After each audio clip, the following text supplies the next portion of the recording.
Mes chers compatriotes, au seuil de l'année nouvelle,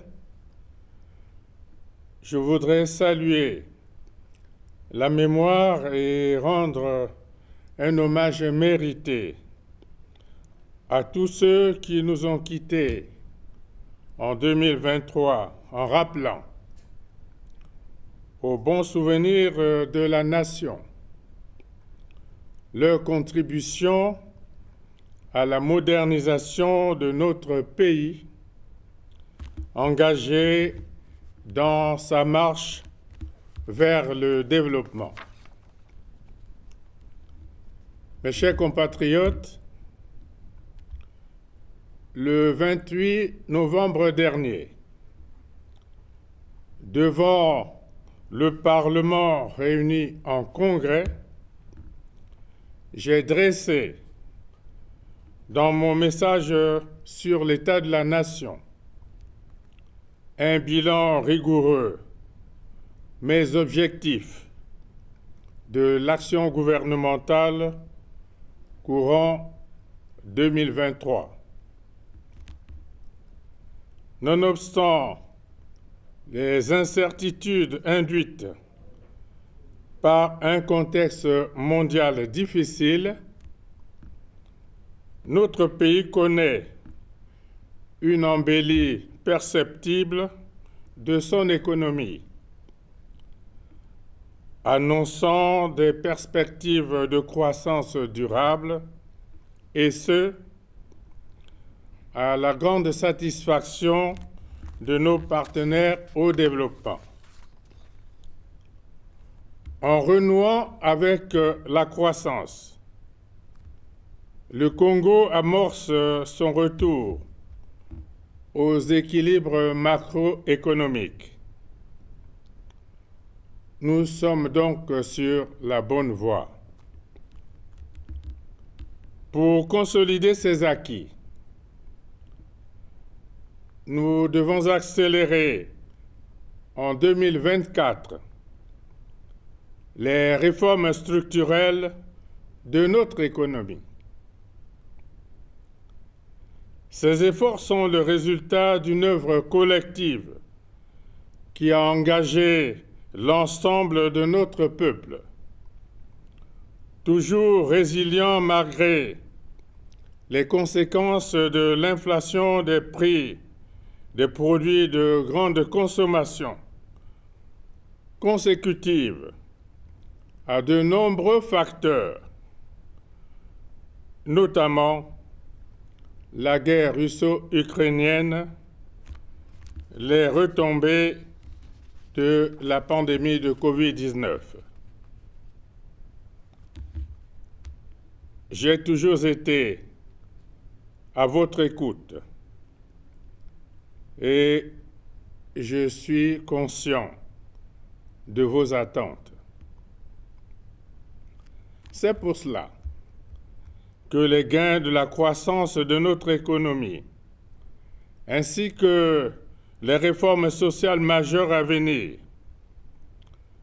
doivent être toujours tournés vers, d'une part, la lutte contre le chômage, en l'occurrence le chômage des jeunes, et d'autre part, la réduction de la pauvreté. Nous devons amplifier et consolider les avancées déjà réalisées dans ces domaines afin que les couches les plus vulnérables de notre société se sentent protégées et soutenues par l'État. Mes chers compatriotes, les incertitudes multiformes et persistantes relevées au niveau mondial continueront d'influer sur notre marche vers le développement. L'instabilité observée dans plusieurs régions du monde et les effets néfastes des changements climatiques sont susceptibles de fragiliser les progrès accomplis par notre pays. L'année 2024 nous exhorte à une plus grande mobilisation et une vigilance accrue afin de rendre irréversibles nos performances économiques et sociales. Ainsi, j'ai mené en 2023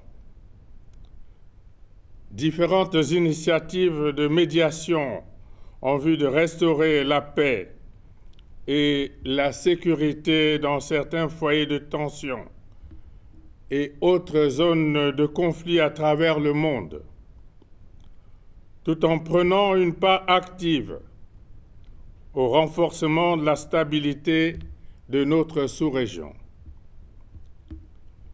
Je continuerai à faire entendre la voix du Congo partout où elle pourrait accompagner et permettre à des peuples frères ou amis de recouvrer la paix.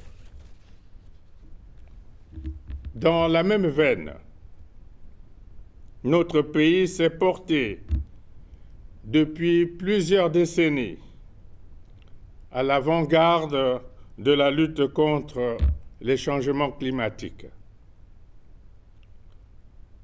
Il nous faut maintenir le cap et sauvegarder les forêts du bassin du Congo pour préserver nos populations des effets dévastateurs de cette menace. À ce propos, notre action se poursuivra avec détermination pour un monde plus fiable, car, plus que jamais, ici se joue la survie de l'espèce humaine. Mes chers compatriotes, s'agissant des défis auxquels se trouve confronté notre pays au moment d'aborder la nouvelle année, il sied de souligner l'urgence de répondre aux attentes des jeunes. C'est pourquoi, pour une meilleure prise en charge de leurs aspirations, je décrète 2024, année de la jeunesse. Il s'agit d'intensifier nos efforts pour des réponses davantage pertinentes qui impliquent la participation des jeunes et leur assurent une lisibilité plus nette et des dispositions effectives en matière d'éducation, de formation et d'emploi. Enfin, je réitère mon appel à la consolidation de la paix au Congo et dans le reste du monde. La communauté internationale, pour sa part, doit s'aviser de la nécessité de mettre fin aux conflits meurtriers qui secouent certaines parties de la planète. Aucun progrès n'est possible sans la paix.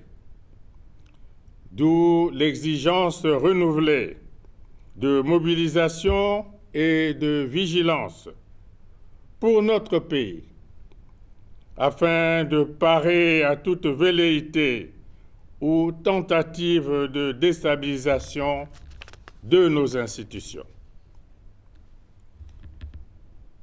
2024 est une nouvelle page de notre mieux vivre ensemble qui s'ouvre. L'optimisme reste toujours de mise. Bonne et heureuse année 2024 à tous.